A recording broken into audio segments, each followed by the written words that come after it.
Hi hello എല്ലാവർക്കും ഇന്നത്തെ mini വ്ലോഗിലോട്ട് സ്വാഗതം. ഇന്നൊന്നും കുക്ക് ചെയ്യണ്ട കേട്ടോ. അതിൻ്റെ ഒരു ആശ്വാസത്തിലാണ് എണീച്ചത് തന്നെ. ചോറിലോട്ട് വെള്ളമൊക്കെ ഒഴിച്ചൊന്ന് തിളപ്പിക്കാൻ വേണ്ടി വെച്ചിട്ടുണ്ട്. ചോറും കറിയൊക്കെ തലേ ദിവസത്തെ ഇരിക്കുന്നുണ്ടായിരുന്നു. കാരണം വേറെ ഒന്നുമല്ല, ഇന്നലെ രാത്രി നാത്തൂൻ്റെ വീട്ടിൽ നിന്ന് കുറച്ച് ബിരിയാണി ഉണ്ടെന്നുണ്ട്. അത് കിട്ടിയപ്പോൾ പിന്നെ ആർക്കും വെറും ചോറ് വേണ്ടാണ്ടായി. അങ്ങനെ അതൊക്കെ ഫ്രിഡ്ജിൽ കയറ്റി വെച്ചു. ചായപ്പൊടി ഒന്ന് പൊട്ടിച്ചിട്ടുണ്ട്. കണ്ണന്തേവനായതുകൊണ്ട് കുറച്ച് പൊടി ഇട്ട് കൊടുത്താൽ മതി, നല്ല സ്ട്രോങ് ആണ്. പിന്നെ റെസ്റ്റിൽ എണീച്ചു. അവനിക്ക് 7 മണിക്ക് മദ്രസയ്ക്ക് പോകണം കേട്ടോ. ഇതിൻ്റെ ഇടയിൽ പഞ്ചസാരയൊക്കെ എൻ്റെ നിന്ന് അവിടെ പോയി. അതൊക്കെ ഒന്ന് വൃത്തിയാക്കി ഉമ്മാക്കും കാക്കും ചായയൊക്കെ കൊടുത്തിട്ട് ഇതാ മീൻകാരൻ വന്നിട്ടുണ്ടായിരുന്നു. പോയി മീനൊക്കെ വാങ്ങിയിട്ടോ. നല്ല അടിപൊളി മാന്തലായിരുന്നു. അതും വാങ്ങിയിട്ട് കയറുമ്പോഴായിരുന്നു ഉമ്മാൻ്റെ ചെടി ശ്രദ്ധിച്ചത്. മാങ്ങയൊക്കെ എന്താ പറയുക, മാങ്ങത്തേക്ക് ഉണ്ടായി നിൽക്കുന്നുണ്ട്. പിന്നെ ചോറൊക്കെ വാറ്റി ഇക്കാക്ക് പൊരിക്കാനുള്ള മീനൊക്കെ എളുപ്പം ഒന്ന് റെഡിയാക്കി എടുത്തു കേട്ടോ.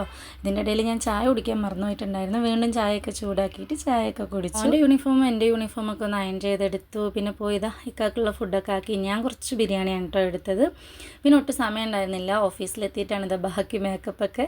നമ്മൾ ന്യൂട്രിഗ്ലോൻ്റെ സൺസ്ക്രീമും വൈറ്റ് ടൂണിൻ്റെ ക്രീമൊക്കെ തേച്ചു. കുറച്ച് പൗഡറൊക്കെ ഇട്ടിട്ട് കാജൽ ഞാനിതാ ഇങ്ങനെ കണ്ണിൻ്റെ ഉള്ളിലാണ് കേട്ടോ എഴുതി കൊടുക്കുക. അധികം യൂണിഫോം ഇടാൻ നേരത്തായിരുന്നു എൻ്റെ സ്റ്റിച്ച് വിട്ടിട്ടുണ്ടായിരുന്നു കേട്ടോ. പിന്നെ ഞാനൊരു കളർ ഡ്രസ്സ് ഇട്ടിട്ടാണ് വന്നത്. അപ്പോൾ അത്രയേ ഉള്ളൂ. വീഡിയോ ഇഷ്ടമായാലും ഒന്ന് സപ്പോർട്ട് ചെയ്ത് കൂടെ നിൽക്കുക. Okay, bye Tata.